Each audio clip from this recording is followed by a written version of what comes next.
Hey guys, it's your girl Alicia, K Geek XX Chic, and we are here with a review recap of episode 4 of season 2 of Sweet Home. There we go. I was amalgamating 3 different words there. Sorry about that. If you did not watch my previous video, just a reiteration that unfortunately I lost the video reactions to this episode and the previous episode. It was just one of those things. I do apologize if you were looking forward to seeing the video, but it is gone, and I just chose not to go re-react to them because I do like to give authentic first time reactions when I do brand new shows like this one. So apologies for that, but I'm just going to do a quick recap of what happened in the episode and my thoughts on it. And yeah, again, just deepest apologies to the viewers who are looking forward to seeing those video reactions. They are in the ether, but yes, I am going to be very, very careful about making sure that does not happen again. So once again, my apologies, but we're going to do a recap and review of episode 4, and hopefully that you will like that and show some love for it with some thumbs up and let me know what you're thinking in the comments below. All right, so in this episode, we actually get a time jump of almost a year beyond what happened in the last episode. We see that the survivors of there's no other way to say it, the attack by the president are now living underneath the stadium, and things are just not good. Understandably, they were not prepared. There is not, half of probably what they had was destroyed in that attack. So things are very tight there. Resources are becoming limited, and people are getting very unhappy with being in this condition of living underground after all this time. A lot of them thought by now they would be able to go back into the world or there'd be some semblance of order, but it looks like things have just gotten steadily worse on the outside. The military, for the most part, are running things underneath in this shelter underneath ground. But we see that the same woman who told them about the space that she had, she seems to be doing her own thing and kind of living, I guess you could say, outside of the rules of the military to some degree. And it looks like the people kind of recognize that the military are in charge, but they also kind of recognize that she's running things as well, which is an interesting dynamic. But anyhow, we see that Eunyu is also kind of working as a lone wolf in this whole situation. She's going out, doing runs, getting into the outside world. And apparently that's not something that she's supposed to be doing. The military and this woman who runs the place are really the only ones who've been given any permission to leave the premises because there's protocols that have been put in place in order to keep everybody safe. But Eunyu really doesn't care about that. And we've seen that since episode 1. She pretty much does whatever she wants. But anyhow, we see that there is a lot of discontent around Eunyu being in this place. We hear the rumor that apparently she took out the husband of the woman who runs, the woman who welcomed them to this place.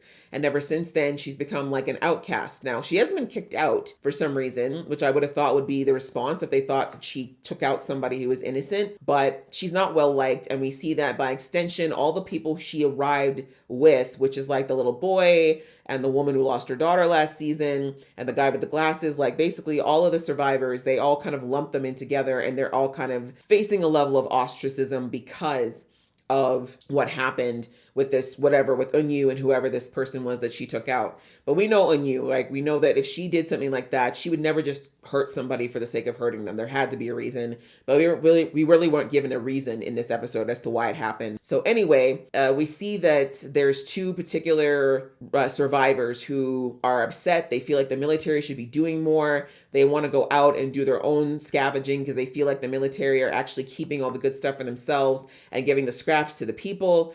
How these things go. As people start to get frustrated and scared and bored, they start to get frenzied, right? They really start to create paranoia in their own mind about what's really happening. And so anyways, these 2 men go and approach the military and they're like, hey, we want to go out and patrol. You guys are basically keeping all this good stuff for yourself. That's why you're not letting us go out anymore. The military basically mock them and say, okay, sure, you want to go out there, go ahead, but you're going alone. And of course, as soon as they find out that they're not going to get military backup or any weapons outside of primitive ones, they back down immediately because they thought that the military was going to protect them going out there. And they basically said no, that's not the way it works. We go out, we have a strategic way of doing it. We have our systems in place. Either you follow the rules or you leave, one or the other. So of course they go back, but they're all grumbly and mad. And so they end up going to the woman who runs the place. Well, I shouldn't say runs the place, but the other woman who has some level of authority there. And they complain to her and say, hey, look, we think this is happening. Can you go talk to the military for us? Because you've got pull. And she basically says, look, the reason why I get to do what I get to do is because the military does their thing and I don't interfere, right? She's like, I mind my business and they let me mind mine, right? So that's the way it works. And so anyways, before they basically were upset, and then she finally says, you know what, actually, She's like, I will give you a way to leave on your own that the military doesn't know about, but in return, I need you to do something for me. And basically, she ends up asking them to follow Unyu because she knows that Unyu goes out on her own all the time, but Unyu never tells them where she goes, it sounds like. So they said, she basically says, follow her, don't engage her, just follow her and tell me where she goes. So the men take this because they just want to go out and do their own thing. And in the meantime, we're also introduced to a survivor named Junil, and he has a mother who's very sick. We see that she's in a lot of pain to the point where her teeth are falling out. And we see that the soldier that we met back in episode 1 and 2 has given her, he's got a small amount of painkillers and he gives her some and he's like, you know what, you take them. And she basically tells him that her son, and Junil, for the record, we can see that he seems like he might have some developmental challenges. Like they don't actually ever say what it is, but the way he speaks and acts, I think we can assume that there is some developmental challenges with him. And so the mother basically says that he always tries to do things on his own. Like we see that he tries to go out with the soldiers. He asks the soldiers if he can go out and look for medicine for his mom. And of course they treat him poorly because they know that he's not the same as everybody else. And basically the mom says, like, she's asking this soldier, like, can you please be lenient with him? Please be be kind to him. I know he's frustrating, but she's like, he's only being this way because he's always seen me sick and I just can't do anything about it. So can you just kind of like look out for him for me? And so anyways, he said, like, don't worry about it. Like, I get it. We'll do what we can to keep the guys off, keep the less nice of the soldiers away from him and not bully him. But anyway, Janil is really determined to get out and look for medicine for his mom. He's not really listening to the soldiers. And, he's saying to his mom that he's very frustrated with the fact that everyone's kind of dismissing his ability to go out and look for things because of who he is. And so anyway, he ends up seeing these two men that have been tasked with going to follow Unyu, and they decide that they're going to bring him with them because they're scared. Like, they're two big fraidy cats. They've never been on the outside since they went underground. So they want someone who's going to go and basically test out the danger for them so that they don't have to risk their own lives. And because Junil doesn't realize what's going on, he volunteers to go with them. And so they all proceed to follow our girl as she goes out on a mission. So anyways, as they're out there and they're following Unyu does know she's being followed, but she doesn't let on because she doesn't know why they're out there. And again, she realizes 3-on-1 is just not a smart idea to engage anyway. And anyhow, halfway through following her, one of these idiots gets the smart idea that it's not enough for them to follow Unyu, that they think they should take her out while they're out because that's really what this woman was asking, the woman who was running the place, what she's asking for. And of course, the other guy says no, like, what are you talking about? That's she did not say that. Why would we do that? And he's like, nah, like, this girl's always walking around like she, he just goes into his misogynistic tirade about all these reasons why Unyu should be taken out. And unfortunately, they do manage to find a weapon that's been left on a body. So he gets that and he decides he's going to use this to take Unyu out. And in the meantime, Junil actually wanders off because he sees a pharmacy and he thinks that he might be able to find medicine for his mom there. So anyways, they decide to let him wander off because they didn't care about him in the first place. And they continue to follow Unyu. And we see that with Junil, he ends up going to what looks like was once a garden or a greenhouse. And it's very beautiful in there. It's untouched. It looks amazing. And he sees a young girl laying on the ground sleeping. And so, of course, he doesn't know who she is, but we notice that she's got a armband on, which a lot of people, all the soldiers have an armband on as well. And we also find out from the soldiers that there's a marking system that they've created with this. But anyway, he goes up to her and tries to wake her up because he thinks she's just a lost girl. And she is shaken out of her sleep. She's scared and she grabs onto his arm and we see her eyes flash white, which is exactly what we saw Hyun-soo do to the chemotherapy monster that we saw back in episode 2.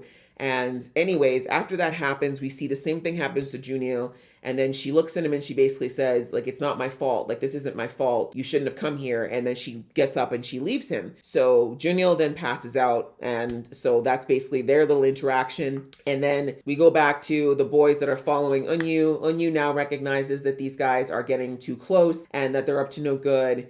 And she decides she's going to try to slip them. But things get messy. She only has so far she can get, before they're going to be on her tail. And they end up chasing her into this abandoned building. And basically we got one of them basically begging the other one. He's like, let's drop this. Like, why are we doing this? This is so wrong. Like, let's just take, because they managed to find some food. And he's like, let's just take what we have and go back. And the man's like, nah, like now it's his pride. He's got to find her. He's going to take her out. And we see that while they're trying to hunt her down, that some monsters are actually in this building that they're in. And so the monsters, we find out later on, are actually controlled by this girl. The girl walks up to the man who doesn't have the gun. She uses her ability and he turns into a monster like immediately. And he ends up attacking the one with the gun. They have their battle and he basically ends up taking this guy out, which no one's sad about that. Unfortunately, Anu is doing the craziest stuff. For some reason, she's walking across a balance beam that's about 2-3, about probably a good 15-20 feet off the ground. She slips off, almost kills herself, quite frankly, but she just ends up getting hurt. But more of these monsters have been attracted by all the noise. And so she realizes she's got to try to run, but there are a bunch of what looks like lava rock monsters that are in this place. And I just remember thinking that, like, why it's so interesting this season that we're seeing multiple monsters that look like they have the same type of monsterization. Because in season 1, the monsters were all very unique based on the human desires, right? We didn't see any two monsters that seemed to be alike. Whereas here we're seeing, like I said, in this scene, there's like 3 or 4 of these monsters that look exactly the same. Earlier in the season, we see the mama monster and the baby monster that both have the same type of monsterization. So I'm just curious as to if it's just a matter of like it was easier to not design so many different types of monsters or if they're trying to tell us something. But anyway, they all start coming after her and it's starting to look like Anu is going to be taken out because she's hurt her leg from the fall and she doesn't have enough weapons to fight these monsters off. And we found out a couple episodes ago that fire is the only way to take them out. So she's thinking it's the end for her, but then a monster comes up and manages to take all of the monsters out. And because of the way it's filmed, it's very dark. I remember not being able to see much of what was going on. And I think that was on purpose because even Anu kind of closed her eyes because she thought it was going to be the end for her. When she opens her eyes, the monsters are gone and she has no idea what happened or who helped her. And so she goes back outside. She starts calling out for her brother. And we realize at that point that she thinks that the monster who saved her is her brother and that she believes that he's been saving her multiple times since they left him at the apartment building.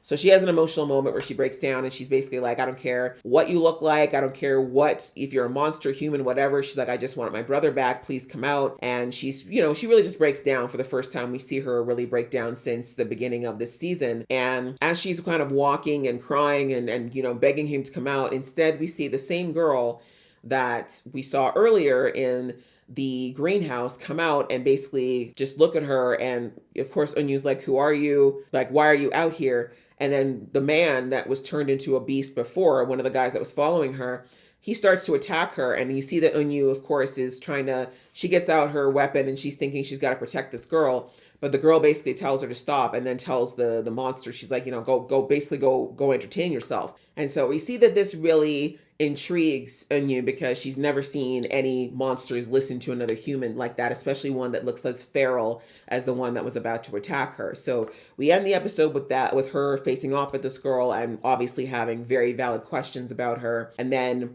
on the other side of things, we see that that's how the episode ended. But just returning to Junil wakes up from the garden. He doesn't know what happened. He doesn't know where the girl went, but he doesn't look okay. He looks a little sweaty, a little disoriented. But we see that he grabs a bottle that he finds inside of there, and he basically just heads back to like he wants to head back to the camp. So unlike the last time when she touches the girl who touched him, when Juno wakes up, he still looks like he's fully in his capacity. Like he's not a monster. He's not acting the way the other guy who we see her touch later on, like we see him change instantly into a monster. So very interesting. Not sure if the reason why he didn't turn is because she accidentally touched Junil, whereas she purposely touched the other guy, or if her monsterization changes based on the person that's touched. We're not sure. But basically, they definitely let us know in this episode, that the touch doesn't work the exact same on everybody. But either way, it was established that this girl has the ability to either channel monsterization or create monsters, one or the other. And that's terrifying. That's an absolutely terrifying ability. And all I kept thinking through this episode is, my God, if the changeling gets his hands on her, the two of them working together is a diabolical combination. And let's just not even think about it. Because remember, he prefers a world of monsters. But imagine if this girl's here and she can just go ahead, start turning everybody that ticks her off. It's a terrifying thought. So yeah, that was pretty much what went down in episode 4. It was very much establishing what the world looks like now, a year past when everything kicked off in the first episode.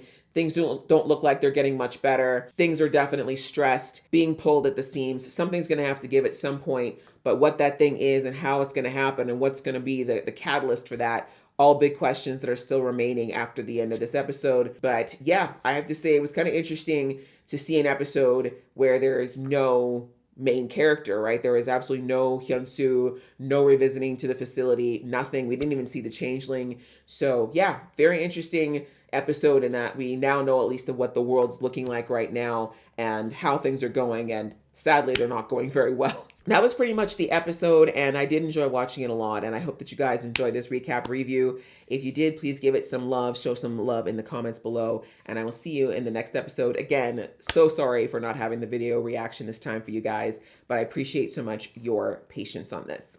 All right, thanks so much guys, and we'll see you in the next video.